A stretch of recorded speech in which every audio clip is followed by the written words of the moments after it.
Good evening, everyone, and welcome to tonight's event. My name is Julia Macias. I'm a WashU alum. I'm a member of La Comunidad Steering Committee, and I'm the Director of Student Leader and Academic Development for the George and Carol Bauer Leaders Academy here at WashU. At the Bauer Leaders Academy, we help students hone their leadership capabilities and explore their purpose inside and outside of the classroom. That's one of the reasons I'm delighted to welcome you all tonight to tonight's conversation with my friend Mario Treto Jr. Before we dive in, let me share a little bit about our format for tonight's event. Tonight's event is a webinar, so you'll only see Mario and I, but we invite you to engage by submitting your questions via the Q&A box at any time. We will begin with a conversation, and then towards the end of the hour, answer any questions during the Q&A. So I'm delighted to introduce to you Mario Treto Jr., Washington University alum.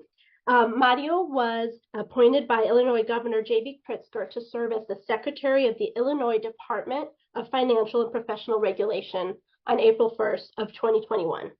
In this role, he leads and oversees the state of Illinois' lead regulatory agency with a budget of $135 million, that's more than student union, charged with strengthening consumer protections through the licensing of over 1.2 million licensed professionals and the regulation of banking and financial services. Mario has received national recognition from various organizations, including the International Municipal Lawyers Association, the Hispanic National Bar Association, and the National LGBT Bar. He earned his Bachelor of Arts in Biology and Psychology from WashU and his Doctors of Jurisprudence from the Indiana University School of Law. Please welcome Mario.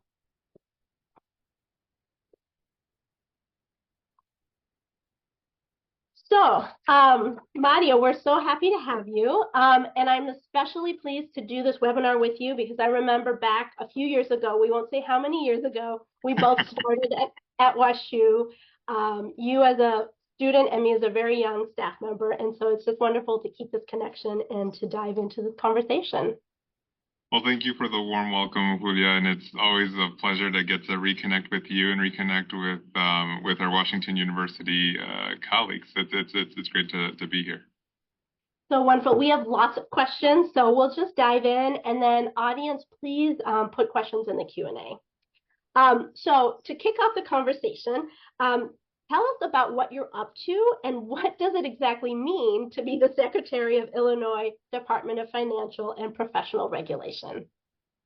Thank you, Julia. I joke with people, it's such a long department name. I should probably have the longest business card that anyone has ever essentially had.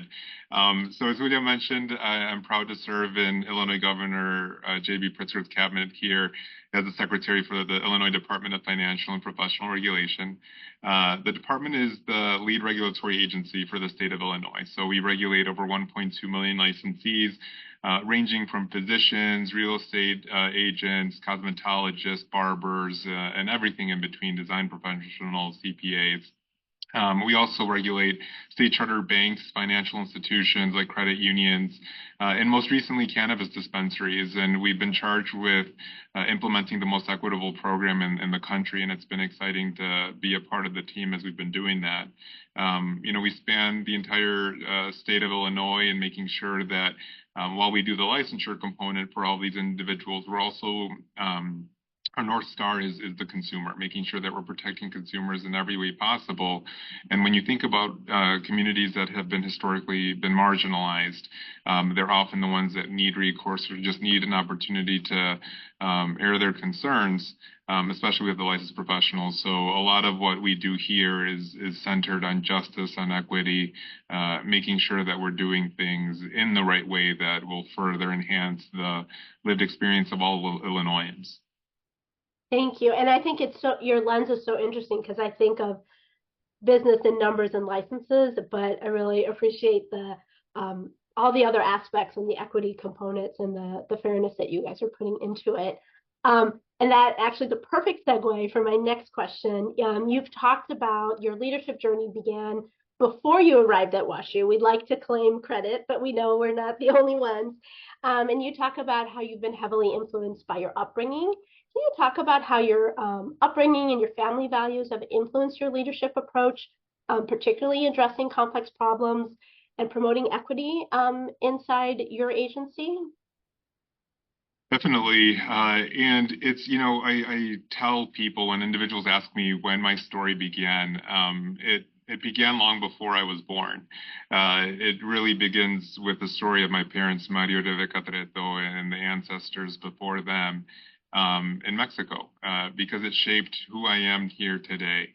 My public service experience has really evolved in terms of my perspective on how I viewed myself within this framework. And so one of the things that I thought about a lot was that success in this industry required us to put our identities, our backgrounds aside. But as I've grown both personally and professionally, I've come to realize that it's not despite of our identities, it's because of our identities that we truly are stronger in these positions. And so I reflect back on my experiences with my parents and where we were born. So I was born here in Chicago, here in the Little Village neighborhood, which is a predominantly Mexican-American community. We call it La Villita here. And I think about the memories that have shaped, again, how I view the regulatory functions that I'm in charge of now and tasked with today. I think about some of the vibrant, colorful experiences that many of us with the Latine background and experience share. There's a common thread, right? That vibrancy that we have. I think about my childhood and fond memories that I have in terms of making makeshift water parks with fire hydrants, going to La Tiendita and getting my dualines and mazapanes and stuff like that. And that's an experience that many of us share when I could talk to our community members. But there's other experiences that are far too common that many of us also share. In this community. I think about how I was helping my parents navigate an unfamiliar system when they came to the United States and fulfilling that American dream. My dad came to the United States at the age of 16. Both of my parents went to school, but they stopped their educational career at the 6th grade level because they had to work there was an obligation to work as a family unit. And they came to the United States at a young age and located themselves in that little village neighborhood. And so helping them navigate this new world, helping them go to government buildings and realize that you need a building permit to build, something in your backyard, knowing that, going to your physician, sometimes going with my mother to the doctor with any sort of OBGYN issue, and just thinking about the vulnerability that she probably experienced having her son there out of necessity to ensure that she had access to health care. And sitting at the kitchen table working with my parents and ensuring that their tax return was filled out appropriately at the 6th grade level myself. So I think about that. I think about that experience that has made me realize how much more work there is to be done in our society to ensure that there's access to resources, access to licensed professionals, access to education, so that everyone has a little bit more of a equal playing field to realize their own American dream in a way that makes sense to them. So that experience really has shaped a lot of how I see my position in this day and age. But then it also extends itself to my experience at WashU. I was just so appreciative of the people that I met there. It was such a global university in a way that I had never imagined. You think about my background and having the opportunity to, again, just connect with individuals of all backgrounds really has further kind of enlightened how I view my place in this world. And I think it's so interesting, you talk about your parents with a 6th grade education and you going with them to understand government permits. Could you ever have imagined yourself in this role, working on these incredibly complex tasks back when you were, 12 years old? It's so funny that you asked that. There's been a lot of reflecting that I've had personally as of late, and it's I in preparing for this conversation with you, I was talking to my mother recently and talking about my job now. And she was like, there was never any doubt. Like you were always by the book. Everything was very black and white and you knew the rules and everything makes sense. It makes sense that you would fall into this type of role. But at the time I didn't question it. I just felt like that is what I had to do, And so now I see this as an extension of again, my place in this world. Thank you for sharing that. Another question, I know when you and I first came to the university, Dean McLeod was there and very much an incredible and important influence on our campus. And you and I have talked about his saying, getting to know individuals by name and story. And I think you talked about how that's something that you've carried with you in lots of different places past WashU. Can you tell us a little bit about how your time at WashU ingrained that in you and how this philosophy kind of shapes what you do now in your job or maybe in other positions you've had? Yeah, definitely. First and foremost, Dean McLeod was just such an impact and force at Washington University, and even you speaking his name, I just feel his presence and feel him as we have this conversation because he really had a human-centered approach with how he interacted with students, and it was something that I seek to emulate in this role. There are a couple of phrases that I think WashU ingrained in me, and one of them certainly is knowing everyone by name and story. And I think that that's something incredibly important because, as a minority myself, as someone that identifies as Latino and part of the LGBTQ community, there have been times where I have felt very invisible. Where I've been in rooms that have been crowded, but it was easy for me to feel like I wasn't even a member of that room. And so when I met Dean McLeod and I heard him speak those words, it just resonated deep within my soul, like what that really means. Like taking the time out. You could be the busiest person. You could, be anywhere in a corporate ladder. But just taking the time out to say hi to those individuals that you interact with on a daily basis, but not just saying hi, getting to know their why, getting to know, why, where, what their life journey has looked like, why they are where they're at, and what you can do to elevate and leverage and utilize the resources that to help others out. And so, when I came in this role and any other role that I've, had, the team members that I work with, I just feel so honored on a day-to-day basis. They live out the values that we have at this department, and where our vision aligns. They make those things a reality. And so when I have the opportunity, I mean, every single day I walk around and say hi to the team and get to know them and get to know, because they're the ones that are effectuating a lot of the goals and visions that I have. They're making it into a reality because they align with and they stand alongside me in making sure that we're making the state of Illinois a little bit better for at least one person, and so getting to know them and then also sharing my story with them, it creates this vulnerability that creates a human bond that really results in a lot of great movement and progress. It's one of those situations where the sum of the parts is greater than the collective and the whole. So I really do try to do that. And even with when we're looking at policies, when we're looking at legislation that we're considering here in the state of Illinois, any sort of changes within the structures of what we've inherited here, I always think about how this is going to have a real impact on individuals when we're looking at reproductive health care and how we're regulating medical, access to medical care here in the state of Illinois, gender affirming health care. I'm thinking about the one individual whose life might be impacted in a positive way.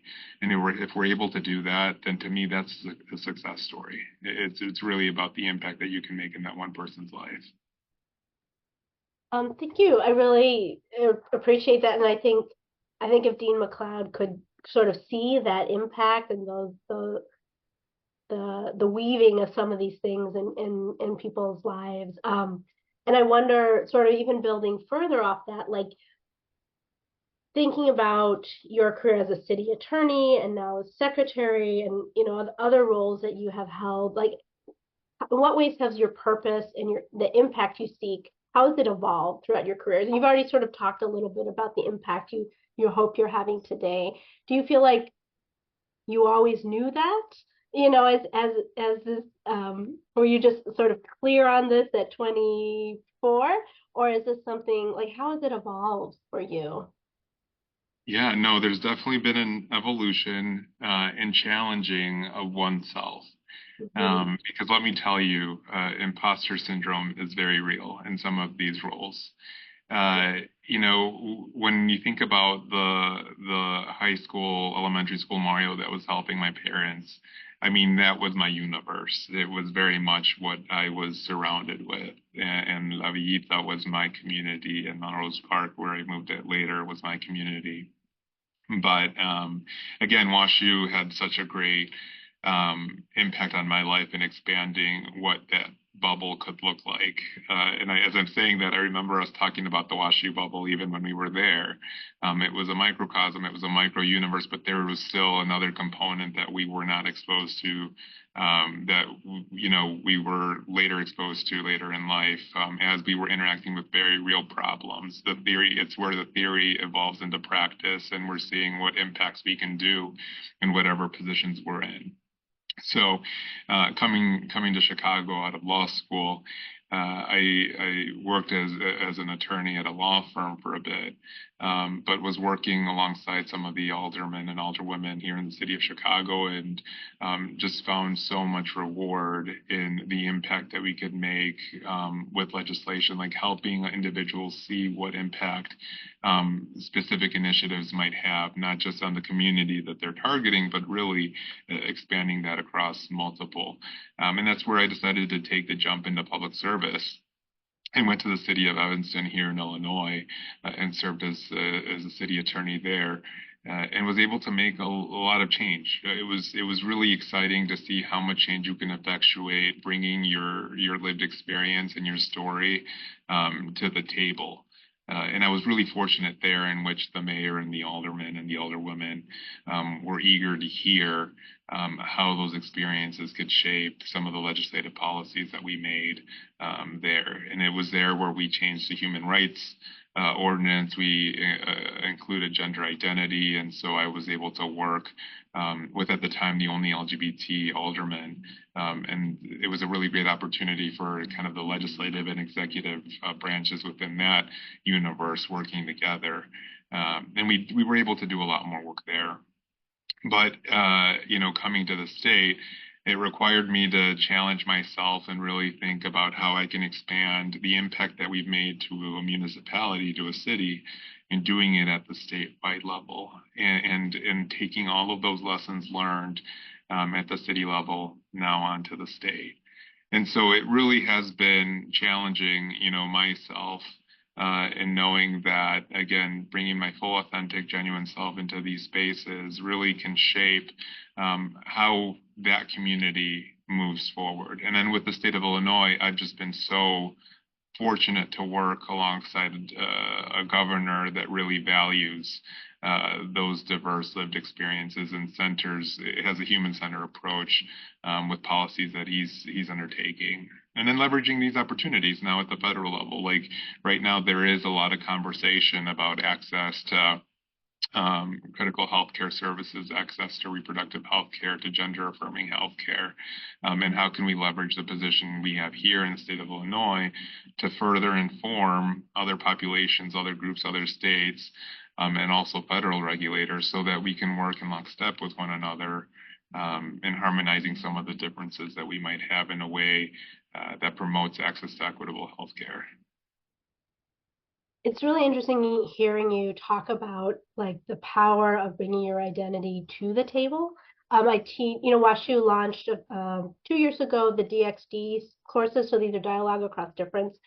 So we have sections on race and ethnicity, spirituality, gender, and politics, and I teach one of the politics sections. And some of the questions we've been having is, can you have like a politically neutral conversation? But isn't every piece of your identity, political? And should you bring your identities to the table? Should you not? So I think I know everyone's experience is different, but it's really interesting and I think affirming to hear you talk about how bringing your identities to the table have actually helped you bring forth policies that you think are better, or change the conversation.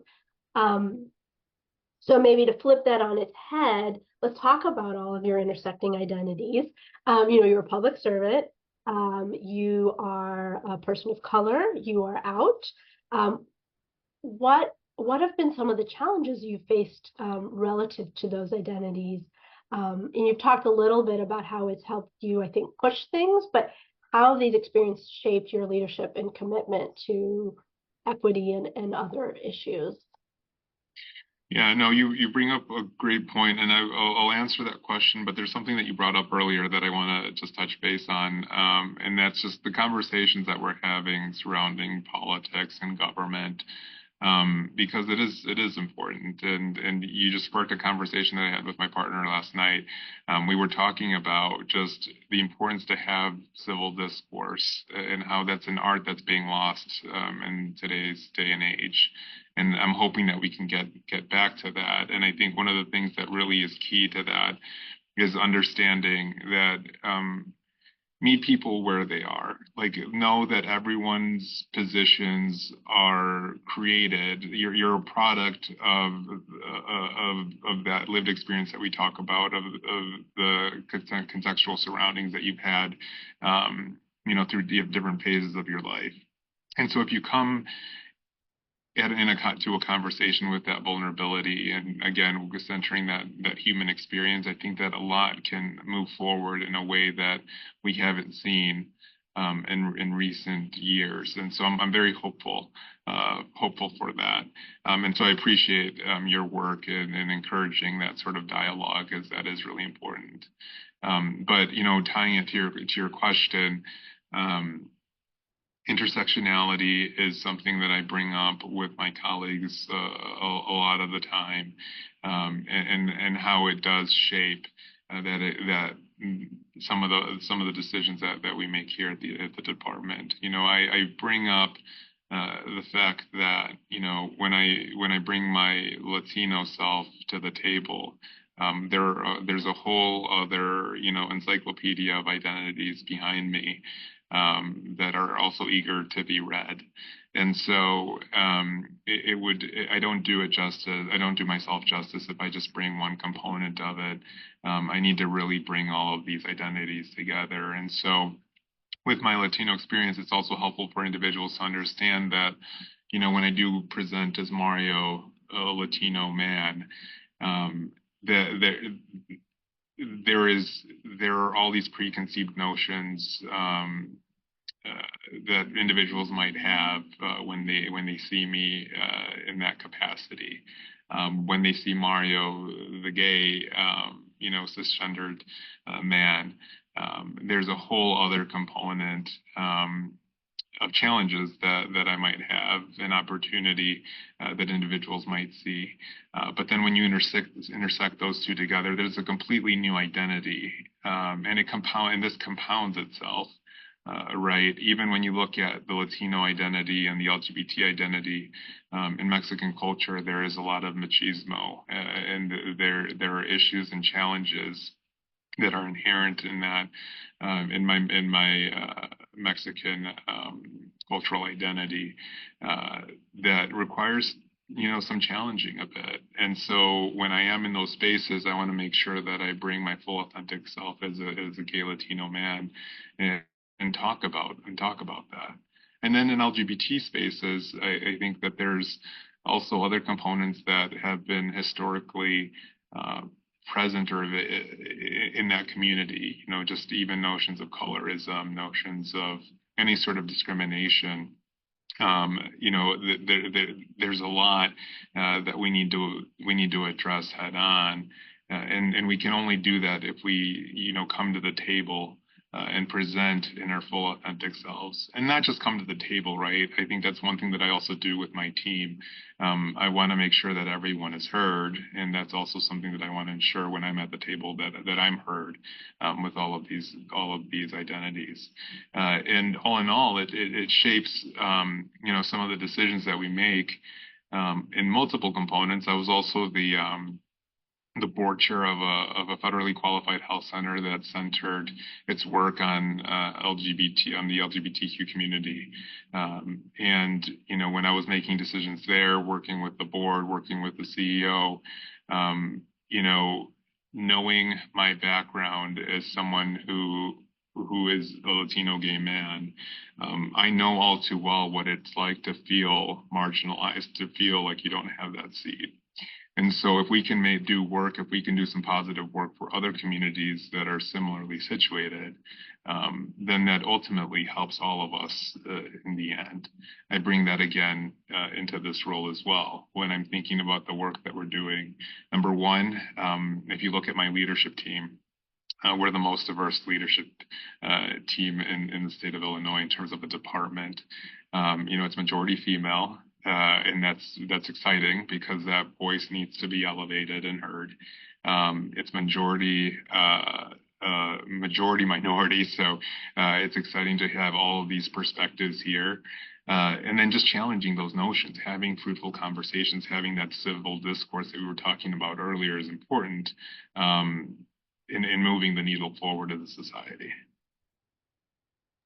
Thank you. And thank you for I think that's so important that we take those things and push where we can. We don't always have that opportunity, but where we can make a difference, little by little, like you said, it changes conversations, and that's really powerful. We have a question from the audience. So I'm gonna break from our regularly scheduled questions. So this question is, I imagine your position keeps you very busy and can be quite stressful at times. It feels like we often talk about how hard we work, but I'd love to hear about what you do for your mental well-being. How do you take care of yourself amidst all the demands of the job? That's a very, very great question. And it is something that is important and that we need to always work through. It can be a challenge. The self-care component of these jobs is very crucial for the success of us. If we are running on an empty tank, we're not going to be able to be as effective as we're looking to do. So, one of the things that I'm a big proponent of is just mental health, making sure that you're prioritizing yourself and having a licensed professional working with you to just kind of uncover layers of issues that can, again, fully help you heal. I'm very proud of the fact that I have a weekly therapist appointment that has really been that 1 hour of me time every Friday where I'm able to talk to someone about everything that's kind of going on. And you need to do this in a way that where you turn off your cell phone, you're not checking emails. Like one thing that I caught myself doing early on in my career is even while I was talking to my therapist, I wasn't even texting for fun. It was literally me looking at emails, making sure that I was as responsive as possible. And sometimes we think that the value comes at how fast we respond to an email. As you get older, you realize things can hold off an hour. The world is going to be okay. You really need to focus on centering yourself, and then taking trips, doing things, having hobbies that you might have. COVID was a really keen time where I was able to kind of explore what I needed to do. I started to take up hiking, do a lot more nature work, having a fitness routine in place. And so I think taking all of that in the aggregate has really helped me, prioritize and center my health, physical, mental, and spiritual in a way that makes sense. And then, finally, I am a spiritual person. And so just taking time to meditate, to pray, whatever avenue you need, has been really, really helpful, especially during challenging times, because you will face them in these positions. And so you really need to have a strong foundation to continue to move forward. A great question. And not, I'm not trying to push WashU, but one of the neat things I think that has developed over the past couple of years for students is we have a program that students can access mental health care or physical mental health care online at any hours. It's called Timely Care, and I think that mental health and balance at the student level is always hard, and so I think it's been exciting to see new ways that students can reach out if they're open to it when Habit closes its doors. So we're trying to kind of evolve over here as well. So I love that. No, I celebrate that. That's an incredible, having access to that is incredible for the students here. So I promise I'm not getting paid to say that, but no. We're moving. So to the audience, I would welcome more questions. Feel free to drop questions in the Q&A. I have more questions, but I hope audience will send us some more questions. Okay, I'm going to kind of pivot while we wait to see if there's another question. What are some of your favorite memories of WashU, like activities you did at WashU that when you look back still give you a lot of joy? I have so many, again, as I was reflecting on spending this hour with friends, I was thinking about my experience at WashU, and I was an RA there, and I just had an incredible time. But I promise, now Julia is not paying me to say this, but one of my most treasured experiences was being a part of Carnaval. And I know that that's a tradition that is still continuing there. And I recently talk about having a personal life outside of work. I was recently talking to colleagues here, and I showed a photo of one of the photos from one of my years at Carnaval. I did Zapateado, and I did a fusion dance of Lamba Zouk, which is Lamba and Zouk. And so they were like, oh my gosh, I can't believe the secretary is also a dancer. And they were like, who choreographed this? And the additional interesting fact was that I choreographed both of those dances my senior year. And so it was just really fun to have co-choreographers in two different types of dancing. And creating another close-knit family in that component was just it's a beautiful memory for me. And it's one that, whenever I have the moment to pop in the DVD, I'm going to have to, migrate that over to another platform soon. But watching that video just brings back great memories of what I received out of WashU, outside of an amazing education. I built lifelong friends. There's a community of people that I can depend on in a way that I wouldn't have had otherwise. So, no, I appreciate that question, Julia. So that's actually a perfect segue to a question we have in the chat box about your career. So we know if you get bored of politics, you can go into dancing choreography. No, but Andrea, who, past president of ALA, writes, Mario, I'm so proud to see how far you've come in your career. What's on the horizon as you look forward to your future? No, I appreciate that. And I have to celebrate and applaud Andrea as well. Talk about another alum that just is trailblazing ahead and shattering some glass ceilings in her own right. So it's exciting to see everyone's, work outside of WashU. But in terms of my work, my work here isn't done. It's hard for me in terms of what's next to define something, because my career path hasn't been a set of defined opportunities that I knew would exist, right? Coming into state government was a challenge for me because my whole life I kind of knew what the next step was going to be, right? Kindergarten, you go to first grade, elementary school, middle school, college, and then once you leave college, your future is set with a bunch of decision points that you need to make, with opportunities that you might not even realize are there. in the first place. And so I've been really fortunate to have the opportunities that I've had.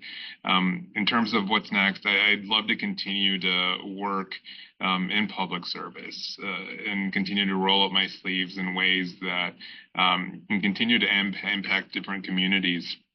I joke with individuals, I've been able to get a little flavoring of my home community, the home bubble, the city bubble, the state bubble.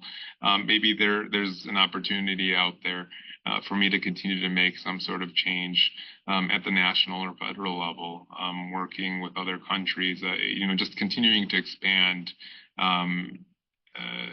being present in ways that others before me have not been able to. So that's I'm always open to opportunity, but for the time being, I've really enjoyed being here, and it's one of those things that the job can continue on. Like there's always work to be had. There's always the next big project that you need to work on. And I've really, really enjoyed the opportunity to do that here in the state of Illinois. Great, thank you. And I think you'd have some people willing to campaign for you in the future. We have another question from the audience. This person says, I would love to hear your perspective on the importance of higher education and why it is or is not relevant today. Yeah, I think higher education, access to higher education is another conversation to be had. We as a country, I think, have been challenging the notion of what that access looks like and what access to a quality education looks like. For me, I was a product of public elementary school, middle school, high school. I obviously went to WashU for my private education, private school education, but it really has shaped it's shaped my worldview by the individuals that I met at the university. And so from an education standpoint, it depends on what you want to do in life, right? There's so many trades. There's trade schools, there are vocational schools, obviously your colleges and, your traditional colleges and universities. Finding where your passion lies is number one, what's important. And then following that passion and then making sure that you just have the proper education to achieve that sort of dream. Outside of all of that, it's one thing that I think about my WashU experience, entering into spaces with an open heart and an open mind and a willingness to learn from others. I think that's ultimately what's key and important as we move forward. Some of the individuals that I've been able to engage with that have been the most successful, have charted their own path. And so really it's a case, I hate to give the lawyer answer, but it's a case by case question where individuals need to just look deep within and see what they're hoping to achieve in life.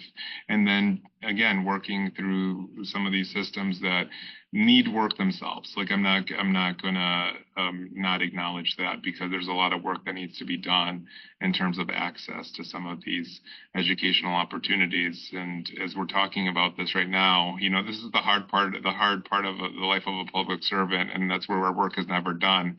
I'm now thinking, what can we do? Like, what can we do next after this conversation to move the needle forward in the right way? But thank you for the thoughtful question. All right, so another question that kind of dovetails nicely. Looking ahead, what are some key initiatives or strategies you plan to implement to continue fostering inclusivity and addressing representation in positions of power? That's a big one. That is a big one. When we're talking about the team that I have here at the department, I talked a little bit about elevating a number of voices, but I'm in a unique position when you say regulating 1.2 million licensees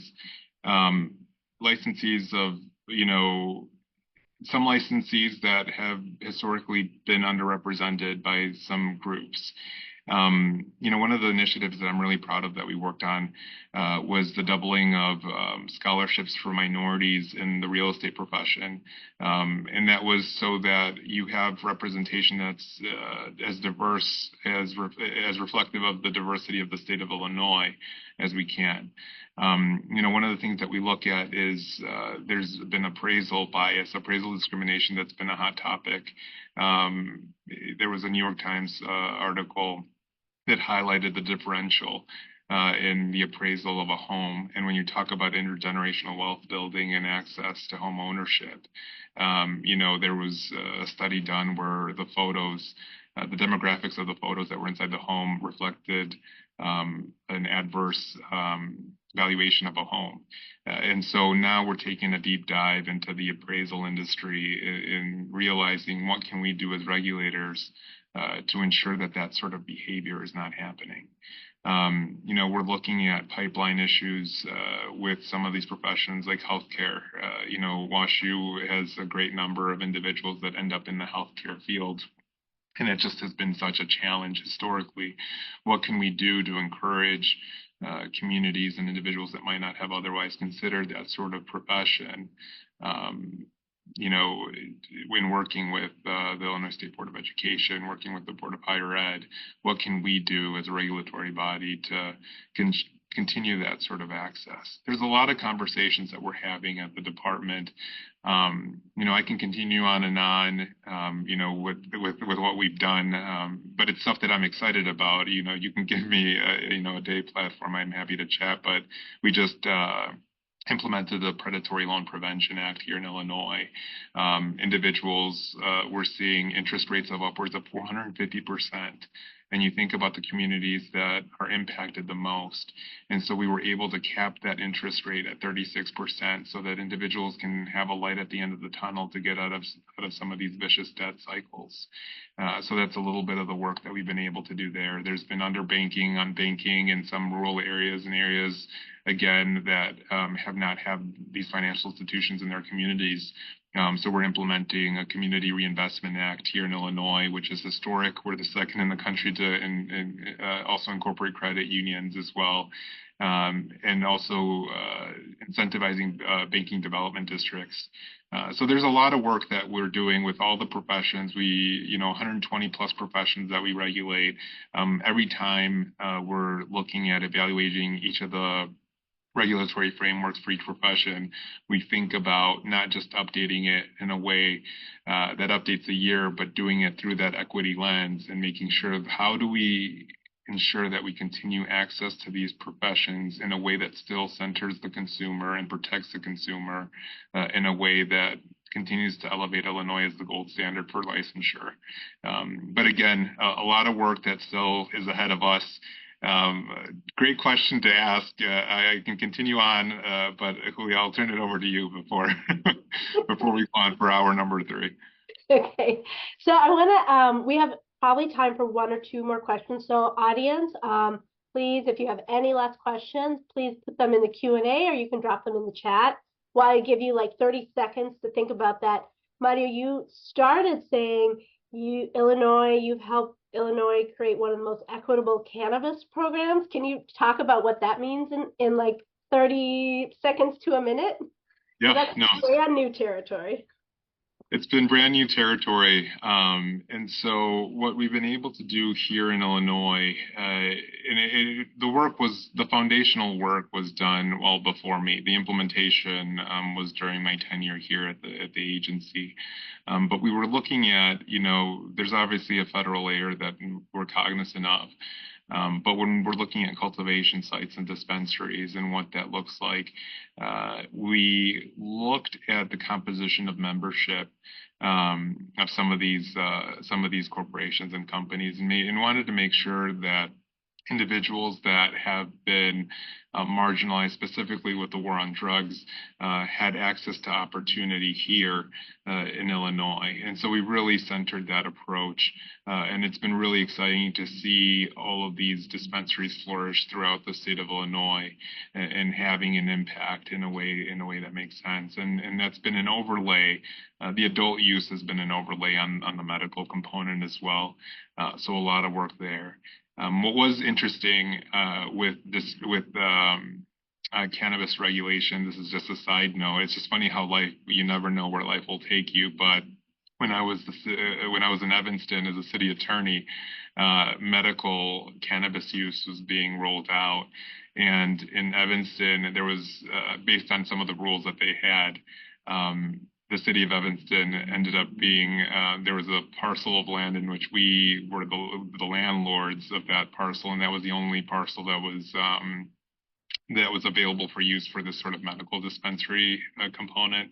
And so I saw it from a municipal perspective, thinking this is probably the only time in my life where I'm going to be engaging with the cannabis industry. And then lo and behold, I come to state government and then become the regulator. It's just funny how life works out. So that is funny, and probably one of those many things you never thought was going to be on your plate at as a senior in college. yeah. We have one more question from the audience. You spoke a little bit about imposter syndrome. Do you feel that? And if you do, what do you do to fight that feeling in these positions of power? That's a great question. It's a very great question. And I'll be vulnerable, as I have been throughout this conversation, but it doesn't help when you hear comments or hear or have interactions that further make you think that it gives life to the imposter syndrome that you've had. I can't tell you I can tell you a number of situations in which, as an attorney, I walked into a courtroom and I've had individuals ask me where the attorney was, and they assumed that I was the administrative assistant right from the start, just because of the way that I looked. I've engaged even in my current role. There were times early on where I would walk into a room and people would ask, when is the secretary arriving? And sure enough, I would, disclose that I was the secretary. I think that I've gathered a lot more gray hairs in the past 4 years, and I think that probably helps now with the imposter syndrome. But joking aside, it can be a challenge. It can be a challenge in these spaces, especially spaces where we can be perceived as different from the norm, especially in some of these roles. And that's where I do applaud the governor, because he's given this gay Mexican boy from the little village neighborhood an opportunity to sit in his cabinet. And when I think about the decision that he made in doing so, it really gives me hope for the future, in that individuals with different lived experiences can continue to elevate others as well. I think when I step into rooms, there was a conversation that I had with another public official very recently that articulated this well for me, but in what I do.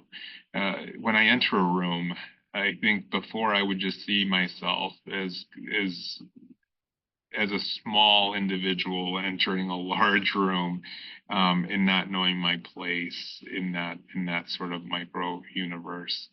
But now, when I enter a room, I have the confidence of the generations of my family that came before me. And when I enter a room, I envision family members that have worked hard to open doors of opportunity that I now have before me. And that confidence has been really powerful for me as of late. It's been really, it's been empowering in ways that I really can't capture into words. And then also just understanding that you yourself earned your right to be in these rooms. You've worked hard. You've worked equally as hard, if not harder. Sometimes I do think that I need to work 120% in certain areas to prove myself.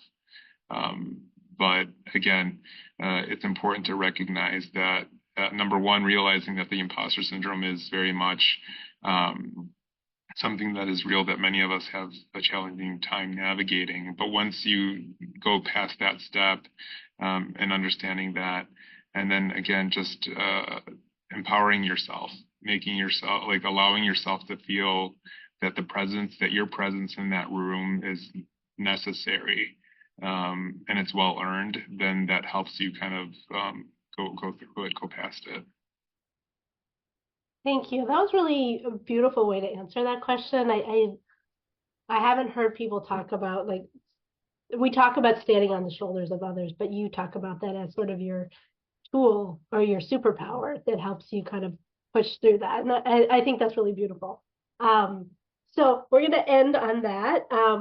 Mario, thank you so much for spending this hour with us.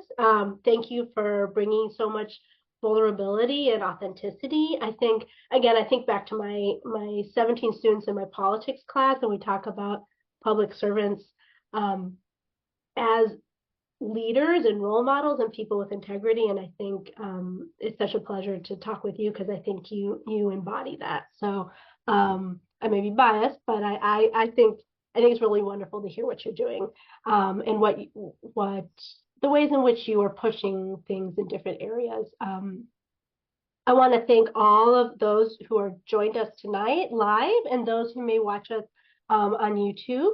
It will be posted soon.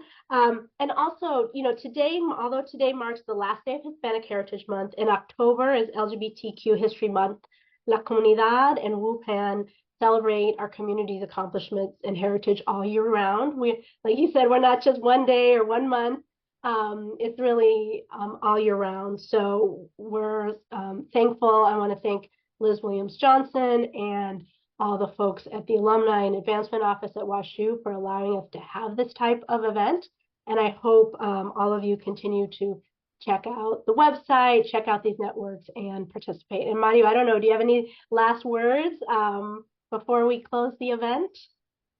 Well, no, I just want to thank you for the opportunity. I really appreciated this hour to get to chat with you, have a little bit of a virtual fireside chat. And, you know, there's a lot of work ahead of us. And whether it's in public service, whether it's in, you know, a private company, a nonprofit, whatever the case might be, there's always opportunity for you to move the needle forward in a way that makes society a little bit more equitable, a little bit more just. And I just encourage everyone to play your part in doing just that. And I think that we can do that sort of work together. We can do it juntos.